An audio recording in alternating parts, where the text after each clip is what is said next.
Thank you Lord. बत्तीस number आयत को पढ़ेंगे। जो बाइबल साथ लाए हैं, डायरी लाए हैं, पेन लाए हैं, मैं उन सब का शुक्रगुजार हूं। और जो नहीं लाए, मेरी गुजारिश है आप जरूर साथ लाया करें। आमीन। हालेलुया। आपके पास बाइबल, एक डायरी, एक पेन, जिसके साथ आप नोट कर सकें, जिससे ये साबित होगा कि आप खुदा के कलाम से लव करते हैं और प्यार करते हैं, उसे सीखने की भूख और प्यास रखते हैं। लेकिन अगर आप साथ नहीं लाते तो इसका मतलब यही है कि आप उस्ताद हैं, हाँ, सीखना नहीं चाहते। ऑलरेडी आप सीखे हुए हैं, आप उस्ताद हैं। याद रखें, जब अपने आप को अंदर से खाली कर देते हैं तो फिर आप भरते हैं। आमीन। अगर पहले ही भरे रहेंगे तो कोई जगह आपके पास नहीं होगी। लिहाजा अपने आप को पहले खाली कीजिएगा ताकि जो कलाम आपको मिले उसके लिए जगह हो आपके दिल में और आप उसे अपने दिल में रख सकें, उसे महफूज कर सकें। तो मेरे अजीजों, अमाल की किताब उसका 20वां बाब और उसकी 32 नंबर आयत खुदा के मुकद्दस कलाम में से हम पढ़ रहे हैं। लिखा है, अब मैं तुम्हें खुदा और उसके फजल के कलाम के सुपुर्द करता हूं, जो तुम्हारी तरक्की कर सकता है और तमाम मुकद्दसों में शरीक करके मिरास दे सकता है। आमीन। हालेलुया। यहां पर हमने देखा है कि कलाम खुदा हमसे किस तरह हम कलाम होता है। खुदा का कलाम हमारी तरक्की कर सकता है। आमीन। खुदा का कलाम हमारी तरक्की कर सकता है और हमें मिरास दे सकता है। आमीन। खुदा का कलाम हमारी तरक्की कर सकता है और हमें मिरास दे सकता है। इसका मतलब है कि खुदा का कलाम हमारा वकील है और वो हमारी शफायत कर सकता है, वो हमारी वकालत कर सकता है और जो मिरास हमारी है वो हमें दे सकता है। इसका मतलब है हम अमीर हो सकते हैं हर लिहाज से। आमीन। आमीन। हम दुनिया की हर चीज और आसमानी हर चीज को हासिल कर सकते हैं। आमीन। हम वो सब कुछ ले सकते हैं जो हमें जमीन पर चाहिए और हम वो सब कुछ हासिल कर सकते हैं जिसके लिए खुदा ने हमें जमीन पर भेजा है। और आसमान की तमाम चीजों को हम वसूल कर सकते हैं, मगर उसके लिए हमें कलाम खुदा की जरूरत है। खुदा का कलाम हमें क्या कर सकता है? हमें तरक्की दे सकता है। हालेलुया। और खुदा का कलाम हमें मिरास दे सकता है। इसका मतलब है हमारी मिरास है, लेकिन हम उसको ले नहीं रहे क्योंकि हम खुदा के कलाम को नहीं ले रहे। क्योंकि जिसने हमें तरक्की देनी है और जिसने हमें मिरास देनी है, तरक्की किसने देनी है? तरक्की किसने देनी है? कलाम ने। और मिरास किसने देनी है? कलाम ने। इसका मतलब ये हुआ कि जो हमें तरक्की दे सकता है उससे हमें मोहब्बत होनी चाहिए। आमीन। और जो हमें मिरास दे सकता है उससे हमें लाभ होना चाहिए। हमें उससे प्यार होना चाहिए। और वो कौन है जो हमें तरक्की दे सकता है? वो खुदा का कलाम है। और वो कौन है जो हमें मिरास दे सकता है? वो खुदा का कलाम है। आमीन। खुदा का कलाम हमें तरक्की दे सकता है और खुदा का कलाम हमें मिरास दे सकता है। आमीन। इसलिए हमें खुदा के कलाम को लेना चाहिए और अपनी जिंदगी में उसे रखना चाहिए और उसे सीखना चाहिए कि किस तरह हम तरक्की कर सकते हैं और किस तरह हम मिरास ले सकते हैं। मिरास लेने के लिए और तरक्की पाने के लिए हमें खुदा के कलाम पर गौर करना है। हमें खुदा के कलाम को सीखना है कि ये हमारी जिंदगियों में किस तरह अतलाफ कर सकता है, किस तरह ये हमारी जिंदगियों के ऊपर असरअंदाज हो सकता है और हम तरक्की कर सकते हैं। इसके लिए आप मेरे साथ गलतियों का खत निकालिए और उसका चौथा बाब। हालेलुया। अब अगर आपको समझ आ रही हो तो आप हालेलुया बोल सकते हैं। हालेलुया। और आप खुदा की शुक्रगुजारी कर सकते हैं। Praise wonderful Lord, hallelujah. So गलतियों का खत उसका चौथा बाब कि किस तरह हम मिरास ले सकते हैं, किस तरह हम तरक्की कर सकते हैं। तो जरूर है कि हम खुदा के कलाम में से ये सीख सकें कि तरक्की करने के लिए और मिरास लेने के लिए हमें क्या करना है। आमीन, हालेलुया। क्या मेरे साथ हैं? यस। क्या मेरे साथ हैं? यस। हालेलुया। सो गलतियों का खत उसका चौथा बाब, और यहां पर देखिए लिखा है, लेकिन मैं ये कहता हूं कि वारिस जब तक बच्चा है, वारिस जब तक बच्चा है, अगरचे वो सब का मालिक है। वारिस जब तक बच्चा है, अगरचे वो सब का मालिक है, उसमें और गुलाम में कुछ फर्क नहीं। उसमें और गुलाम में कुछ फर्क नहीं। मालिक बच्चा है, पर है वो क्या? मालिक है। और जब तक मालिक बच्चा है और उसमें और गुलाम में कोई फर्क नहीं। अगर एक छोटा बच्चा, यहां पर एक छोटा बच्चा है, प्लीज उसको आगे जरा लेके आइए। ये छोटा बच्चा जल्दी से लेके आए। कोई पकड़ेगा बच्चा? सॉल्व कर लिया है। हमने देखा अगरचे वो जो बच्चा है सब चीजों का मालिक है। आमीन। क्या है बच्चा? क्या है? मालिक है। बच्चा वारिस है, बच्चा मालिक है। बच्चा जो है वो सारी चीजों का मालिक है, बच्चा सारी चीजों का वारिस है। लेकिन ये बच्चा जिसकी बात हम कर रहे हैं, ये अपने बाप की सारी चीजों का वारिस है। ये अपने बाप की सारी चीजों का मालिक है, लेकिन ये अभी बच्चा है और ये कभी भी हुक्म देने के काबिल नहीं है। ये हुक्म नहीं दे सकता। ये अभी खुद से अच्छी तरह बोल नहीं सकता। ये जब भी बोलेगा ये दूध मांगेगा, ये रोएगा और ये दूध मांगेगा, और या फिर अपनी लैंग्वेज में कुछ कहेगा जिसकी किसी को भी कोई समझ नहीं आएगी। अगर इसको आप यूनानी लफ्ज में देखें, जहां यहां ये बच्चा लिखा है, तो इसका जो यूनानी वर्ड है वो है नेपियोस। क्या है? नेपियोस। और नेपियोस उस बच्चे को कहते हैं जो चल फिर नहीं सकता। इतना छोटा कि जो चल फिर नहीं सकता। इन्फेंट्स इसे कहते हैं, जिसका मतलब है कि दूध पीता बच्चा, शीरखार बच्चा। अगरचे वो बच्चा सारी चीजों का वारिस है, सारी चीजों का मालिक है, लेकिन तो भी ये हासिल नहीं कर सकता। अपनी मिरास को नहीं ले सकता, अपनी मिरास को हासिल नहीं कर सकता जब तक ये बड़ा ना हो जाए। ये मिरास को कब हासिल करेगा?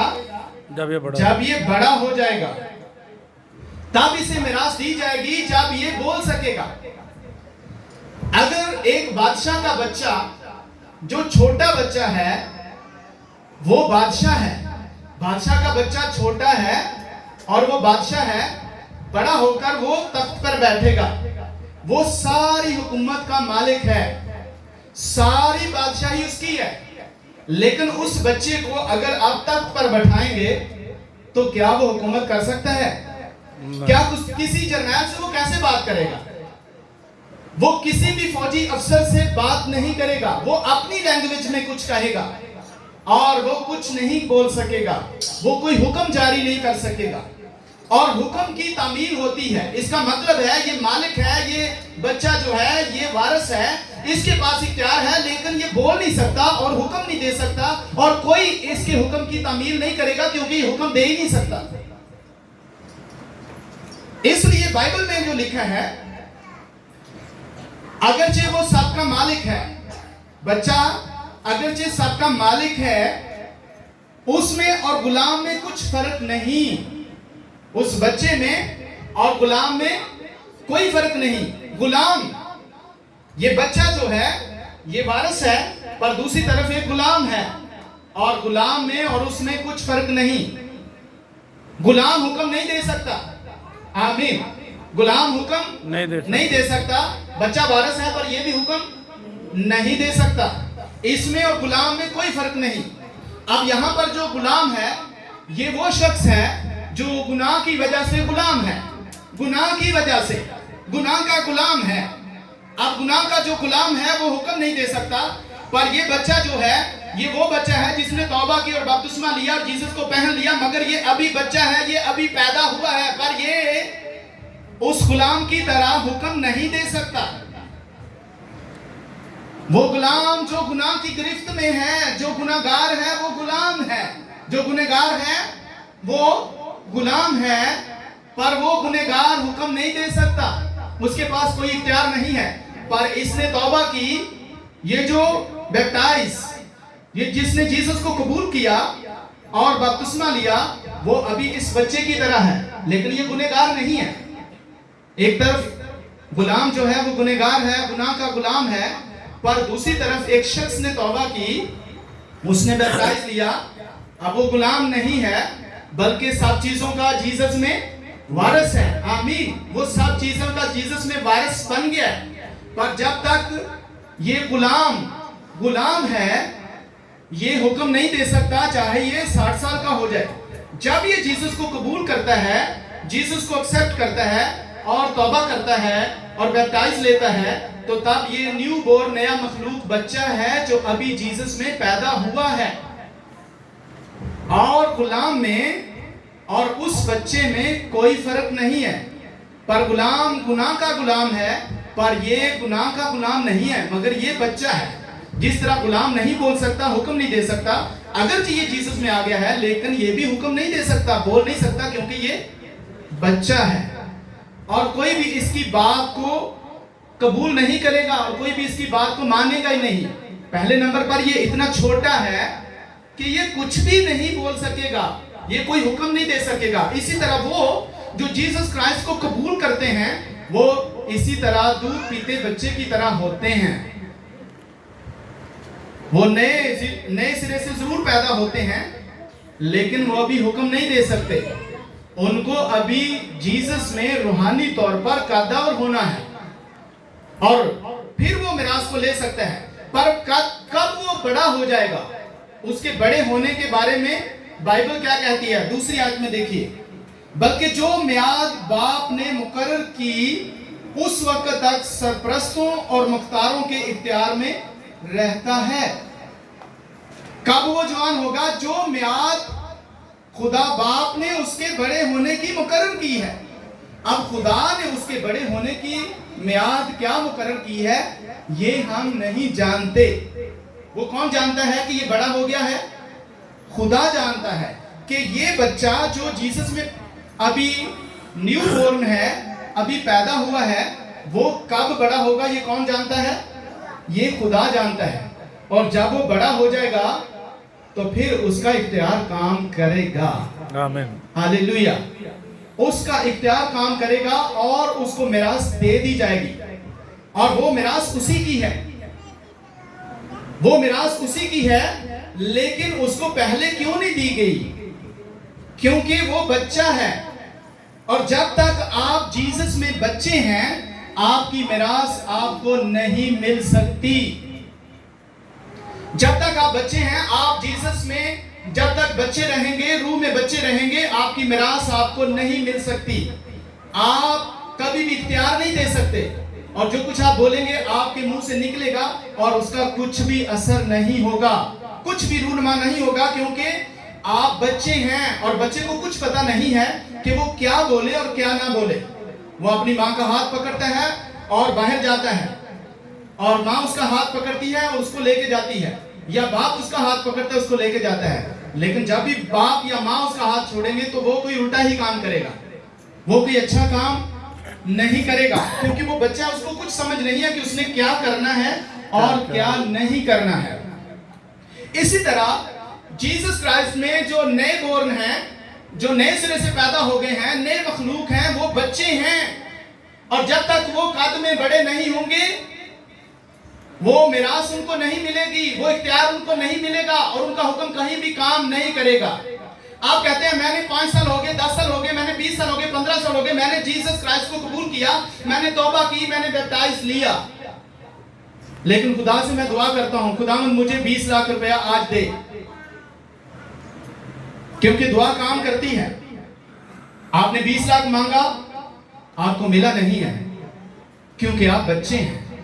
आप क्या मांग रहे हैं? खुदा जानता है कि आप बड़े हो जाएंगे तो फिर जो कुछ आप बोलेंगे वो आपको मिलेगा। आमीन। लेकिन आपको क्यों नहीं मिला? क्या आपकी दुआ ने कोई असर नहीं दिखाया? क्यों नहीं असर दिखाया? क्योंकि अभी आप बच्चे हैं, अभी आप बच्चे हैं, इसलिए आपकी दुआ ने कोई काम नहीं किया, कोई असर नहीं दिखाया। और मेरे साथ एक हवाला देखिए, इसमें मैं कुछ बच्चों के बारे में देख रहा हूं। लूका की इंजील उसका 9वां बाब, मेरे साथ जरा ये निकालिए। लूका की इंजील उसका 9वां बाब, उसकी 51 नंबर आज से। जी, अगर आपके पास बाइबल है, इसलिए मैं कहता हूं आप बाइबल साथ लाएं। एक तो आप जब बाइबल साथ लाते हैं आपका ध्यान बाइबल में रहता है, बच्चों में नहीं रहता। ये भी आपकी प्रॉब्लम है कि जब आप साथ बाइबल नहीं लाते, आप बाइबल नहीं खोलते, तो आपका ध्यान इधर उधर रहता है। जब आपके पास बाइबल हो तो आपका ध्यान बाइबल में रहेगा और आप सीखेंगे। तो लूका की इंजील उसका 9वां बाब और उसकी 51 नंबर आयत से लिखा है, जब वो दिन नजदीक आए कि वो ऊपर उठाया जाए, तो ऐसा हुआ कि उसने यरूशलेम जाने को कमर बांधी और अपने आगे कासद भेजे। वो जाकर सामरियों के एक गांव में दाखिल हुए ताकि उसके लिए तैयारी करें। आप सुन नहीं रहे हैं? लेकिन उन्होंने उसको टिकने ना दिया, क्योंकि उसका रुख यरूशलेम की तरफ था। ये देखकर कि उसके शागिर्द याकूब और यूहन्ना ने कहा, ऐ खुदावंद, क्या तू चाहता है कि हम हुक्म दें कि आसमान से आग नाजिल होकर उन्हें भस्म कर दे? ये शागिर्द क्या बोल रहे हैं? जीसस को तंग किया गया और सामरियों के गांव में जीसस को टिकने ना दिया गया, और शागिर्द क्या बोल रहे हैं? खुदावंद तू हमें इजाजत दे, हम आसमान से आग नाज़िल करें और इन सब को भस्म कर दें, क्योंकि इन्होंने तेरी बात नहीं मानी। अभी शागिर्द बच्चे हैं। हाँ, यहां पर शागिर्द अभी बच्चे हैं, उनको पता नहीं है मैंने कौन सी बात करनी है, उनको अपनी जुबान इस्तेमाल करने का पता नहीं है, उनको यह नहीं पता कि जो कुछ हम बोलेंगे उसके नतायज क्या निकलेंगे। सामरियों के गांव में जीसस को सताया गया और शागिर्द गुस्से में आ गए और कहने लगे, खुदावंद जरा इजाजत दे, हम आसमान से आग मांगे और इस सारे गांव को भस्म कर दें, क्योंकि ये बच्चे हैं। और जीसस ने उनको जवाब दिया। जीसस ने उनसे कहा, हालेलुया।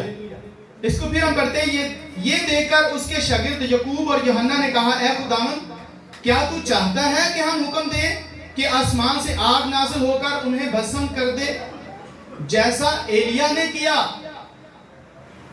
मगर उसने फिर कर उन्हें झिड़का और कहा, तुम नहीं जानते कि तुम कैसी रूह के हो, तुम नहीं जानते कि तुम कैसी रूह के हो, क्योंकि इब्ने आदम लोगों की जान बर्बाद करने नहीं आया बल्कि बचाने आया। आमीन, हालेलुया।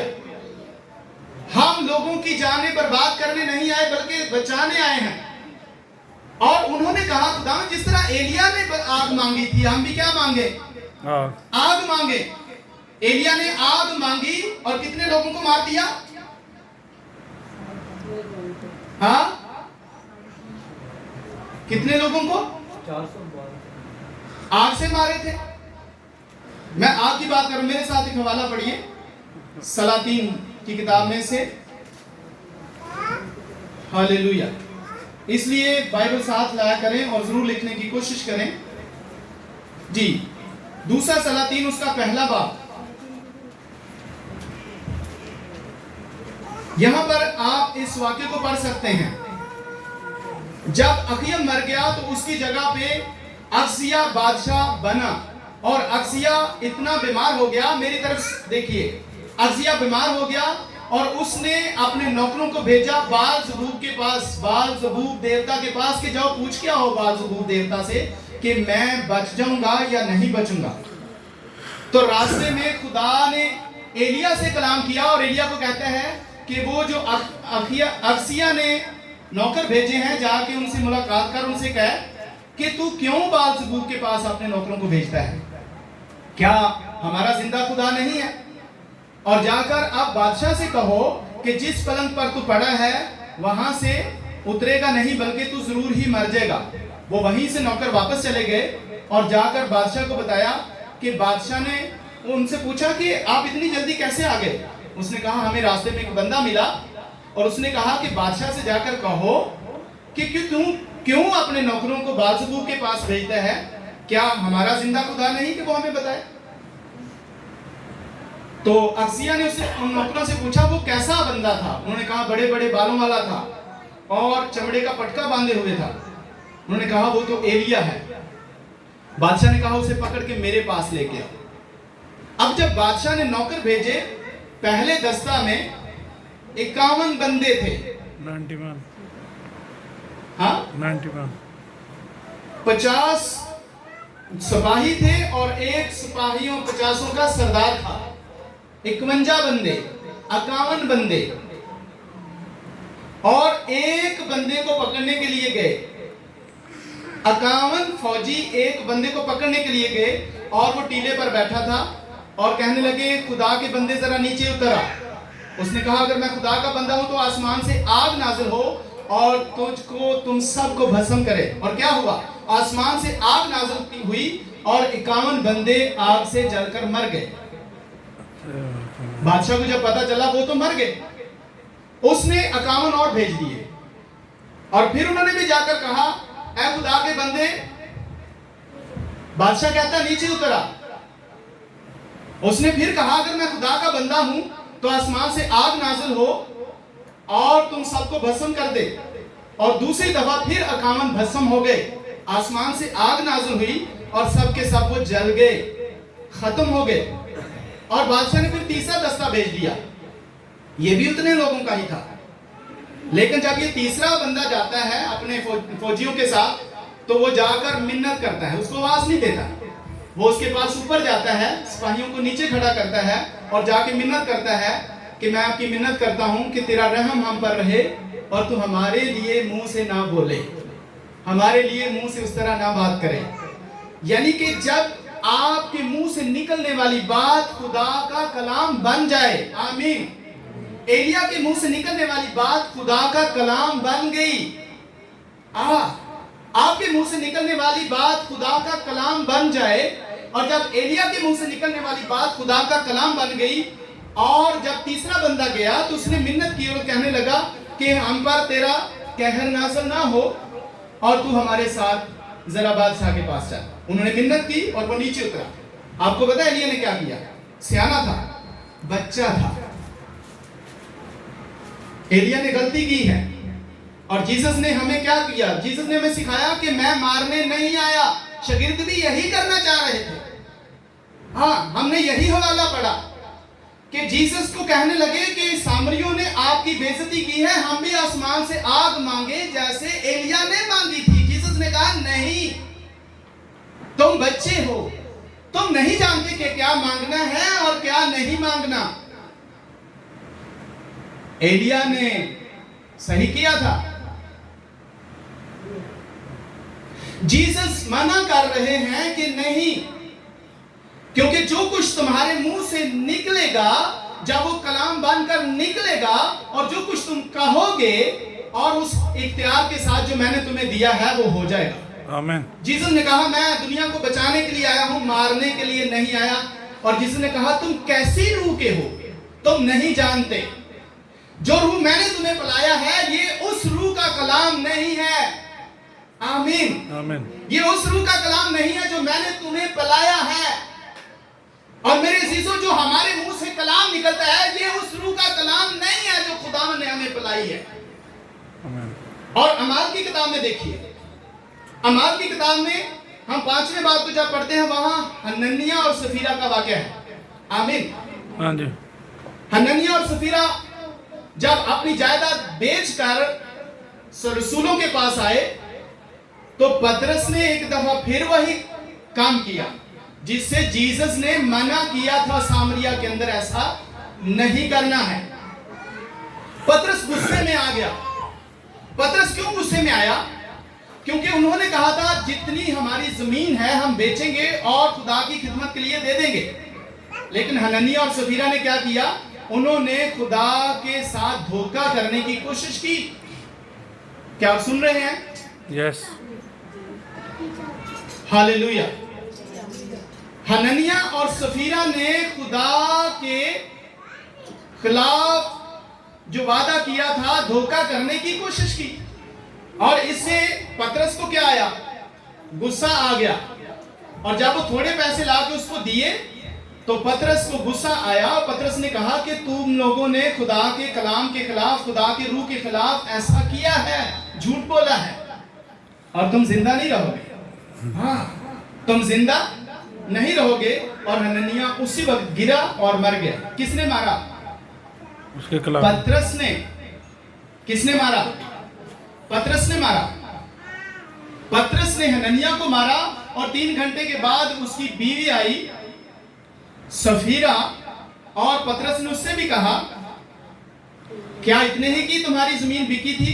तो उसने भी झूठ बोला, कहा हाँ इतने ही की बिकी है। पतरस ने कहा तुम लोगों ने क्यों एका किया हुआ है खुदा के खिलाफ? और देख तेरे बंदा को दफन करने वाले अभी आए हैं और वो तुझे भी ले जाएंगे। तो इसके पीछे क्या वजह है? तू मर जाएगी और तुझे भी ले जाएंगे। यानी पतरस ने एक और बंदा पटका दिया। You have a authority, you have a power. अब जो सुन नहीं रहे हैं इस बात को समझिए, आपकी जुबान के अंदर ताकत है, आपकी जुबान के अंदर पावर है, मगर आप बोल क्या रहे हैं? क्योंकि अभी आप बच्चे हैं। जीसस ने शागिर्दों को डांटा, तुम बच्चे हो, तुम नहीं जानते कि क्या करते हो, तुम्हें क्या बोलना चाहिए तुम्हें पता नहीं है। जो मैंने तुम्हें रूह पिलाया है कि वो रूह की बातें नहीं है। इसी तरह हम अपने हमसाया के खिलाफ ये बातें करते हैं, हम अपने शौहर के खिलाफ बात करते हैं, अपनी बीवी के खिलाफ बात करते हैं, हम अपने इर्द गिर्द के लोगों के खिलाफ बात करते हैं। अभी हम बच्चे हैं, इसलिए खुदा ने वो इख्तियार हमें नहीं दिया। क्यों इख्तियार नहीं दिया? क्योंकि हम कुछ भी उल्टा सुल्टा बोल देंगे और वो काम खराब हो जाएगा। इसलिए खुदा ने हमें वो इख्तियार यूज करने के लिए नहीं दिया। और खुदा उस वक्त तक नहीं देगा जब तक उसने अपनी मियाद के मुताबिक हमारा जो मैच्योरिटी है, जब तक हम उस तक नहीं पहुंच सकते, जब तक हम उस मैच्योरिटी तक हम समझदार नहीं हो सकते, तो खुदा हमें वो इख्तियार यूज करने नहीं देगा। खुदा ने इख्तियार जरूर दिया है लेकिन वो इख्तियार हमें यूज नहीं करने देगा जब तक हम मैच्योर ना हो जाएं, जब तक हम सियाने ना हो जाएं, जब तक हम समझदार ना हो जाएं, जब तक हम जवान ना हो जाएं, जब तक हम रूह में उस कद के अंदाजा तक ना पहुंच जाएं, तब तक वो इख्तियार हम अपनी जुबान से यूटिलाइज नहीं कर सकते हैं। और अगर करते हैं तो दुनिया का नुकसान होता है, इसलिए खुदा नहीं देता। मैं आपको बताना चाह रहा हूं, यहां पर आपको खुदा ने बरकत का वारिस बनाया है। आमीन। आपके मुंह में क्या है? बरकत है। और एक ही मुंह के अंदर खुदा ने एक साइड पे बरकत रखी और एक साइड पे लानत। ऐसा है? हाँ हाँ नहीं। हाँ, खुदा ने हमारे मुंह के अंदर बरकत रखी है। क्या रखी है? बरकत रखी है। और हम एक ही मुंह से बरकत और लानत नहीं निकाल सकते। और अगर हम लानत निकाल रहे हैं तो इसका मतलब बरकत अभी तक नहीं है। हाँ, अगर हम लानत निकाल रहे हैं तो इसका मतलब अभी तक मुंह के अंदर बरकत नहीं आई। और बरकत कब आएगी? जब हम रूह में जीसस के कद के अंदाजा तक पहुंचेंगे, आप सियाने हो जाएंगे, फिर आपको पता चलेगा क्या बोलना क्या नहीं बोलना। क्योंकि उस छोटे बच्चे को पता ही नहीं है कि मैंने क्या बोलना है क्या नहीं बोलना है, वो अभी छोटा बच्चा है। इसी तरह आप जीसस में, आप रूह में छोटे बच्चे हैं, आपको पता ही नहीं है क्या बोलना क्या नहीं बोलना है। और जब तक आप उस काबिल ना हो जाएं, आप नहीं जानते। अगर आप चाहते हैं कि जो कुछ मैं चाहता हूं वो हो जाए, तो फिर आपको रूह में जवान होना है। और रूह में जवान होने के लिए आपको कलाम की जरूरत है। आमीन। कलाम आपको वारिस बनाता है, कलाम आपको आपकी मिरास दिलवाता है। कलाम, आप वारिस जरूर हैं, लेकिन आप उस चीज को हासिल नहीं कर सकते जब तक आप जवान ना हो जाएं। आप अपने हमसायों के खिलाफ जब बोलते हैं आप बच्चे हैं, आपको कुछ इल्म नहीं है कि आपको क्या बोलना क्या नहीं बोलना। आप अपने शौहर के खिलाफ बोलते हैं, आपको कुछ इल्म नहीं है आप क्या बोलना क्या नहीं बोलना। और जब तक आप इस तरह बोलेंगे, आप बच्चे हैं और कभी भी आप इख्तियार यूज नहीं कर सकते और खुदा आपको दे नहीं सकता। आपके पास जमीन और आसमान का सारा इख्तियार है। आमीन। आप जमीन और आसमान की वो सारी चीजें ले सकते हैं, लेकिन आप इसी तरह मर जाएंगे अगर आप जवान नहीं होंगे। आप वो सारी चीजें ले सकते हैं, लेकिन आप क्यों नहीं ले सकते? क्योंकि अभी आप जवान नहीं हुए। और फिर क्या फायदा होगा कि अगर आप ऐसे ही मर जाएं, आप कुछ भी ना ले सकें। और जब आपको ये इल्म हो कि ये सब कुछ मेरा है और सब कुछ मेरे बाप का है, और कायनात में जो कुछ है ये मेरे बाप का है, और जो कुछ मेरे बाप का है वो मेरी मिरास है। मैं ले सकता था, लेकिन मैंने क्यों नहीं लिया? इसलिए नहीं लिया क्योंकि मैं ताबेदारी में ना आया और मैं रूह में जवान ना हुआ, इसलिए मैं ना ले सका। और जब आपको पता चलेगा कि ये सब कुछ तो मेरे लिए था, पर मैं उसको हासिल ना कर सका क्योंकि मैंने अपने आप को खुदा के लिए ना दिया, और तब्दीली ना आई, चेंजिंग ना आई, मैं हासिल ना कर सका। और क्या रहा? गरीब रहा, हर तरह से गरीब रहा। और खुदा का कलाम जो है वो हमें गरीब नहीं रहने देता, वो चाहता है कि हम बहुत कुछ हासिल करें। आमीन। खुदा का कलाम चाहता है कि हम अपनी मिरास को लें। खुदा का कलाम चाहता है हम उन चीजों को लें जो खुदा ने हमारे लिए रखी हैं, वो हमारी ही हैं। आमीन। आमीन। लेकिन खुदा का कलाम जो हमारी वकालत करता है, आपका कलाम जो आपके मुंह में रखा गया है, जो आपके हाथ में दिया गया है, जिसको आप दिल में रखेंगे, वो आपकी वकालत करता है। किसके सामने? जज के सामने जाके। आपको कुछ भी बोलने की जरूरत नहीं है, बल्कि वो कलाम आपको अपने दिल में रखने की जरूरत है। आमीन। आमीन। कलाम रखने की जरूरत है। हालेलुया। तो हम देखते हैं पतरस के खत में से एक और हवाला देखिए। पतरस का खत निकालिए। आप हननिया की तरह, और बहुत से लोग हननिया बनते हैं, मैं आपको बताना चाहता हूं। एक तरफ पतरस है, दूसरी तरफ कौन है? हननिया है। पतरस को गुस्सा किसने दिलाया? पतरस को गुस्सा किसने दिलाया? गुस्से का सबब कौन बना? बहुत से घरों में हननिया और सफीरा हैं। हाँ, बहुत से घरों में हननिया और सफीरा हैं। वो खुदा के लोगों को जो साथ चलना चाहते हैं उनको गुस्सा दिलाते हैं। गुस्सा दिलाने वाले बहुत हैं। मैंने देखा है, मैंने ऑब्जर्व किया है। आज क्या पकाना है पता नहीं। हाँ, सुन रहे हैं? आज क्या बनाना है पता नहीं। सब्जी क्या लानी है पता नहीं। सुन रहे हैं आप सुन रहे हैं बाहर वाले? यस। आज क्या बनाना है पता नहीं। सब्जी क्या लानी है पता नहीं। तो आप ले आओ फिर, मैंने नहीं जाना, आप खुद ही लेके आओ। आप लेके आए, ये क्या ले आए? ये तो मुझे पकानी भी नहीं आती, ये तो हमने कभी खाई नहीं है। अच्छा चलो नेक्स्ट फिर खुद ही ले आना। नेक्स्ट आज क्या लाना है पता नहीं। तो क्या करना है? देख लेना, खुद ही ले आना। लेके आया है, ये क्या ले आए हो? ये हननिया और सफीरा है। जो गुस्सा दिलाने वाले हैं। गुस्सा दिलाने वाले भी होते हैं, तब गुस्सा आता है। इससे नुकसान किसका हुआ? दोनों का। किसका नुकसान हुआ? दोनों का नुकसान हुआ। एक का नुकसान इसलिए हुआ कि उसको गुस्सा आया, और दूसरे का नुकसान इसलिए हुआ कि वो गुस्सा पैदा करने का सबब बना। दोनों को गुस्सा आया और दोनों ही बाबरकत थे, बेबरकत हो गए दोनों ही। क्यों ऐसा हुआ? क्योंकि इब्लीस को मौका चाहिए। इब्लीस को मौका चाहिए और हम मौका देते रहते हैं। इसलिए अपनी जबानों को जब आप यूज करें तो बाइबल में लिखा है, रोमियो का खत जरा निकालिए,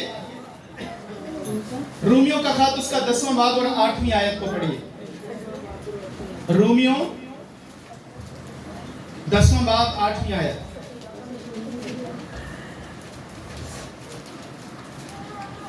जी,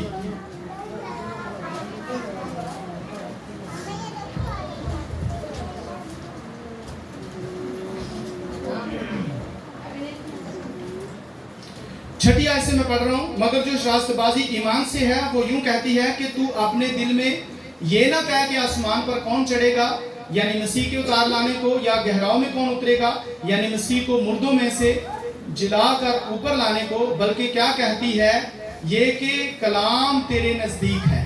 आमीन। कलाम तेरे नजदीक है, बल्कि तेरे मुंह। कलाम किधर है? तेरे मुंह और तेरे दिल में है। आमीन। आमीन। कलाम किधर है? तेरे मुंह में है, तेरे दिल में है। ये वही ईमान का कलाम है जिसकी हम मनाती करते हैं। कलाम किधर है? तेरे मुंह में है और तेरे दिल में है। और तेरे मुंह से क्या निकलता है? कलाम। आमीन। तेरे मुंह से क्या निकलता है? कलाम निकलता है। तेरे दिल से क्या निकलता है? कलाम निकलता है। पर वो कलाम क्या करेगा? असर पैदा करेगा। लेकिन खुदा कितने ही लोगों को हमसे मरवाना नहीं चाहता।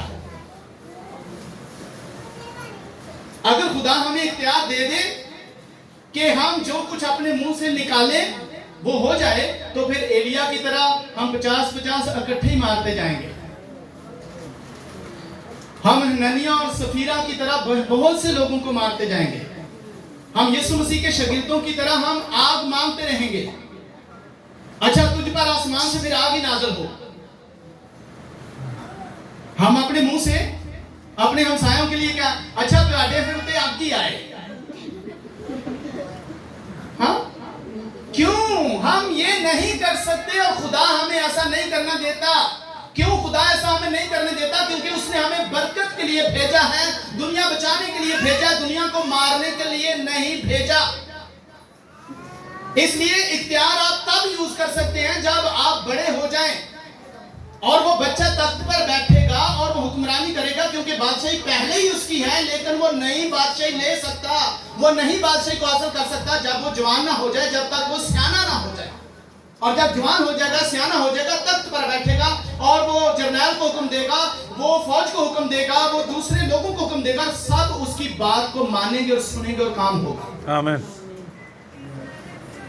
एक बंदा आया, वो फौजी था, और जीसस से कहने लगा मेरा नौकर बीमार है, तो मेरे साथ चल उसके लिए, ताकि मेरा नौकर अच्छा हो जाए। और जीसस ने कहा ठीक है मैं आता हूं। फिर उसने कहा नहीं, आप यहां जुबान से ही कह दो और मेरा काम हो जाएगा, मेरा नौकर ठीक हो जाएगा। जुबान से कह दो, क्योंकि मैं किसी के इख्तियार में हूं और मेरा नौकर मेरे इख्तियार में है। इसी तरह आपके पास भी इख्तियार है, आप जस्ट कह दोगे और काम हो जाएगा। आमीन। लेकिन वो इख्तियार जिससे आप बोलें और काम हो जाए। कितने आप चाहते हैं कि हम बोलें और काम हो जाए, पर ये काम नहीं कि दुनिया का काम कर दें। आप बोलें और काम कर दें दुनिया का नहीं। अगर आप चाहते हैं कि जो कुछ हम बोलें वो काम हो जाए, तो फिर आपको जवान होने की जरूरत है। आपको रूह में रूहुल कुद्स के वसीला से कादावर होने की जरूरत है। आप रूहानी तौर पर बढ़ें और फिर आप इख्तियार यूज कर सकते हैं। आमीन। बहुत से लोग आपको चढ़ाने वाले बनते सकते हैं, आपको गुस्सा दिलाने वाले, जैसे कि मैंने कहा, लेकिन उसके बावजूद आपको शांति इख्तियार करनी है। मैं आपको बताना चाहता हूं कैसे आप शांति इख्तियार कर सकते हैं। सुनिए, जीसस क्राइस्ट को दुख दिया गया या नहीं, लेकिन वो खामोश रहे, क्योंकि अगर वो बोल देते तो दुनिया तबाह हो जाती। कितना दुख दिया गया जीसस क्राइस्ट को, कितना जीसस क्राइस्ट को तकलीफ पहुंचाई गई, लेकिन जीसस ने अपने मुंह को बांध रखा, जीसस ने अपना मुंह ना खोला। अगर जीसस एक लफ्ज भी दुनिया की तबाही के लिए बोल देते तो सेकंड न लगता दुनिया तबाह हो जाती, पर जीसस ने ये सब कुछ बर्दाश्त किया, दुखों को बर्दाश्त किया।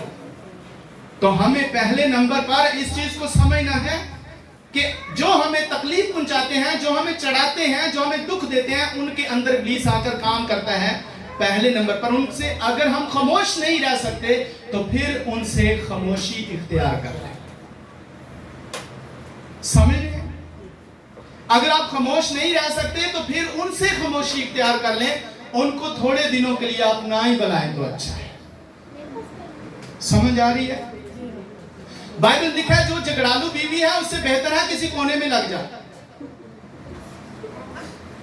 उससे बात ना कर, तेरे लिए यही बेहतर है कि किसी कोने में बैठ जा, क्योंकि तू बाबरकत है और तू उसकी वजह से बेबरकत हो रहा है। और इसी तरह एक बंदा है तो अगर वो झगड़ालू है तो बीवी के लिए जरूरी है कि वो कोने में लग जाए, क्योंकि अगर वो बायसे बरकत है तो उसकी वजह से बेबरकत ना हो जाए। इसलिए अपनी ज़बानों पर कंट्रोल करें और अपने नफ्स पर कंट्रोल करें, अपनी बॉडी पर कंट्रोल करें और अपने इर्द गिर्द के माहौल में रहते हुए आपको किस तरह की जिंदगी बसर करनी है, ये आपको बाइबल खुदा का कलाम बताएगा और आपको वारिस बनाएगा। अगर आप वारिस बनना चाहते हैं तो खुदा का कलाम आपके दिल में हो और वो खुदा का कलाम आपके मुंह से निकले, और वो असर तब करेगा जब आप रूह में मैच्योर हो जाएंगे, आप रूह में जो है कादावर हो जाएंगे, आप रूह में समझदार हो जाएंगे। फिर आपको समझ आएगी क्या बोलना है और क्या नहीं बोलना। आमीन। फिर आप जो कुछ बोलेंगे वो होगा, आमीन। लेकिन तब तक नहीं होगा जब तक आप मैच्योर नहीं हो जाते। पतरस का खत मेरे साथ निकालिए। हालेलुया। पतरस का पहला खत दूसरा बाब 21वीं आयत से हम पढ़ेंगे इसको।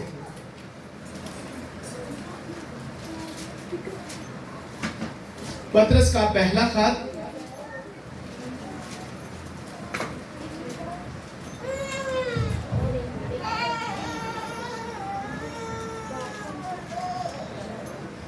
Thank you Holi spirit.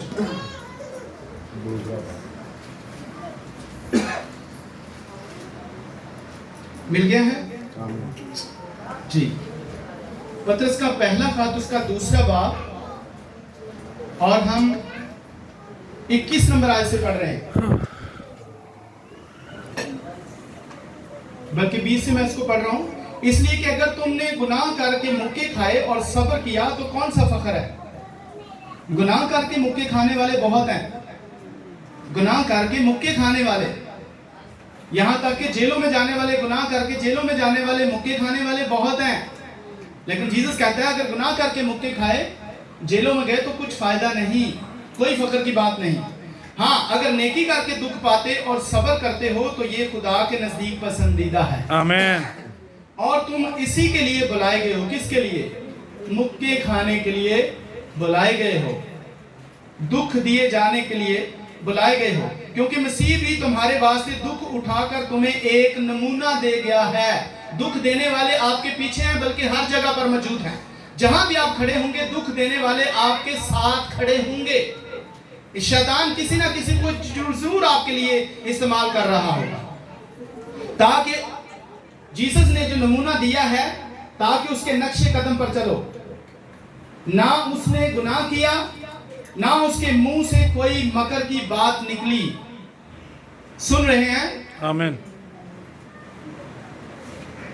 Jesus ने ना कोई गुनाह किया, ना कोई उसके मुंह से मकर की बात निकली, ना वो गालियां खा कर गाली देता था और ना दुख पाकर किसी को धमकाता था, बल्कि अपने आप को सच्चे इंसाफ करने वाले के सुपुर्द करता था। जीसस क्राइस्ट ने किसी को गाली, किसी को दुख नहीं दिया, ये सब कुछ बर्दाश्त किया। हालेलुया। और एक लास्ट हवाला हम जस्ट इसको रीड करेंगे मुकाशवा की किताब में से 14वां बाब, उसकी पहली 5 आयत में पढ़ रहा हूं। जल्दी से इसको निकाल लीजिए। और जो सो रहे हैं, कुछ सुन रहे हैं, कुछ सो रहे हैं, कुछ बातें कर रहे हैं, सब तवज्जो दें और इसको गौर से सुनिए। मुकाशवा 14वें बाब की पहली आयत में लिखा है, फिर मैंने निगाह की तो क्या देखता हूं कि वो बर्रा सयून के पहाड़ पर खड़ा है और उसके साथ 1,44,000 शख्स हैं। आप सुन रहे हैं? यस। हालेलुया बोले, हालेलुया, फिर बोले, हालेलुया, दोबारा बोले। हालेलुया। और उसके साथ 1,44,000 शख्स हैं जिनके माथे पर उसका और उसके बाप का नाम लिखा हुआ है। और मुझे आसमान पर से एक ऐसी आवाज सुनाई दी जो जोर के पानी और बड़ी गर्ज की सी आवाज थी। और जो आवाज मैंने सुनी वो ऐसी थी जैसे बरबत नवाज बरबत बजाते हैं। वो तख्त के सामने और चारों जानदारों और बुजुर्गों के आगे गोया एक नया गीत गा रहे थे। और उन 1,44,000 शख्सों के सिवा जो दुनिया में से खरीद लिए गए थे, कोई उस गीत को ना सीख सका। ये वो हैं जो औरतों के साथ अलूदा नहीं हुए बल्कि कंवारे हैं। ये वो हैं जो बर्रा के पीछे पीछे चलते हैं जहां कहीं वो जाता है। ये खुदा और बर्रा के लिए पहले फल होने के वास्ते आदमियों में से खरीद लिए गए हैं और उनके मुंह से कभी झूठ ना निकला था। वो बेऐब हैं। हालेलुया। उनके मुंह से कभी झूठ झूठ ना निकला था। उनके मुंह से कभी झूठ ना निकला था। हमें अपने आप को देखना है। अगर हम चाहते हैं कि जो कुछ हमारे मुंह से निकले वो पूरा हो, तो हमें अपने मुंह को, अपनी जुबान को बायसे बरकत ही रखना है। आमीन। और इस मुंह से फरेब, धोखा, झूठ, लालच, इस तरह की बातें हमारे मुंह से नहीं निकलनी चाहिए।